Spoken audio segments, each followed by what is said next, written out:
Begukan sa Kapampangan, binagoongan sa Tagalog. So for today's video, ipapakita ko sa inyo kung paano ako gumawa ng binagoongan. Ang una kong ginawa dyan is nagpalambot lang ako ng baboy and then ipiprito ko siya para crunchy. Para may texture yung ating baboy. Dito sa amin sa Pampanga, sinasali namin ang binagoongan sa mga handaan. Siguro iniisip nyo kung pwede siyang ipanghanda. Yes po, pwede po siyang ipanghanda. Hindi po siya maalat kasi yung bagoong is binabanlawan ko po siya ng isang beses para mabawasan yung kanyang alat. Bali po dyan is piniprito ko lang yung baboy hanggang sa maging crunchy. Bali yung pinagprituhan po natin dyan is dyan na din po natin igigisa yung ating bagoong. Kasi malasa na po yan. Nandyan na po yung lasa ng baboy. Sa binagoongan po natin is choice nyo po yung mga gulay na ilalagay nyo. Bale ako ang nilagay ko lang na gulay dyan is ampalaya at saka talong. Bale po yung ampalaya dyan is binlanch ko lang po dun sa kumukulong tubig. And then yung pong talong is pinrito ko lang po siya. Dito po sa Pampanga may kanya-kanya po kaming way ng pagluluto ng binagoongan. Pero ako po is ganito po siya iluto. Pwede po siyang i-store as long as nasa ref po siya.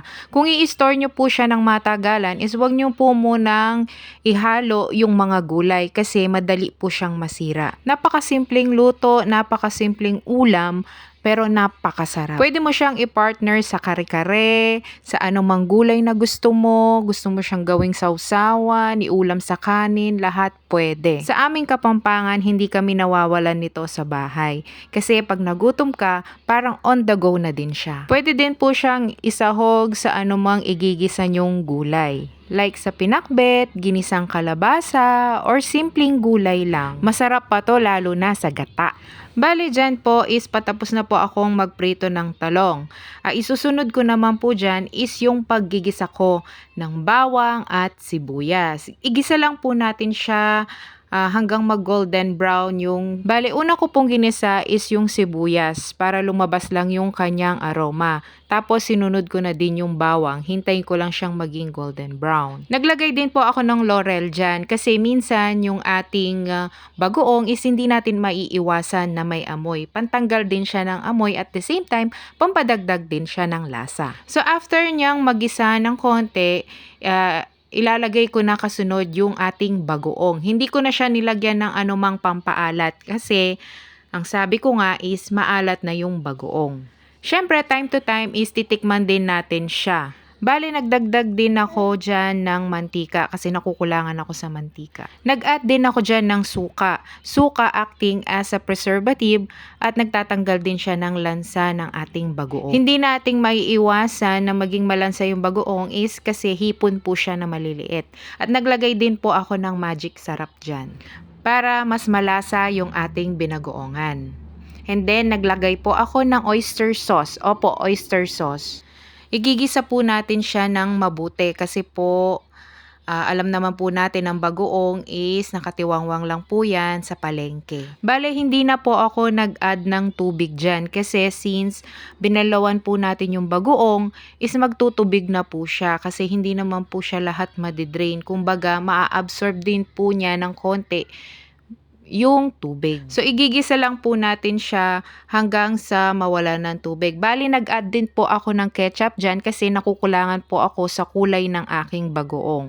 So, yan po, isi-simmer lang po natin siya hanggang sa mawala yung tubig.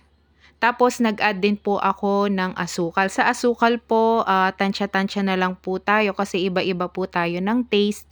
Bali, ako po is, yung panlasa ko is gusto ko po yung naglalaban yung alat tsaka yung tamis.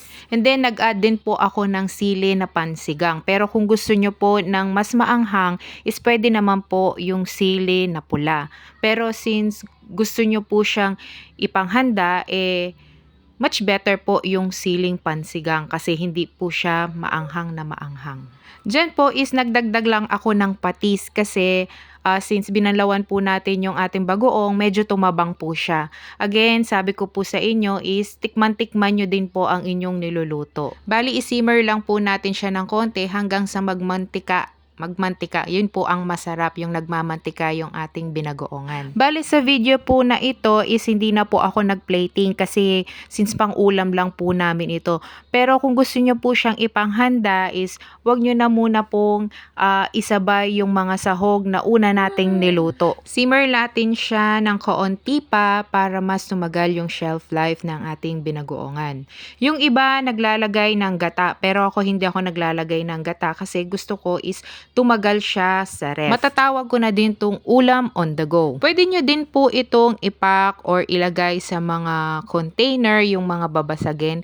Actually, pwede po itong pang business kasi masarap po talaga ito. Bali dyan po is sinunod ko nang nilagay yung aking mga gulay. Yung pinirito ko na talong at yung binlodge ko na ampalaya. Imimix ko lang siya ng bahagya and then tapos na luto ng ating binagoongan. So sana po itry nyo po yung ating binagoongan or begukan sa Kapampangan. Maraming salamat po sa inyong panonood. Hanggang dito na lang po muna ang ating video. Bye!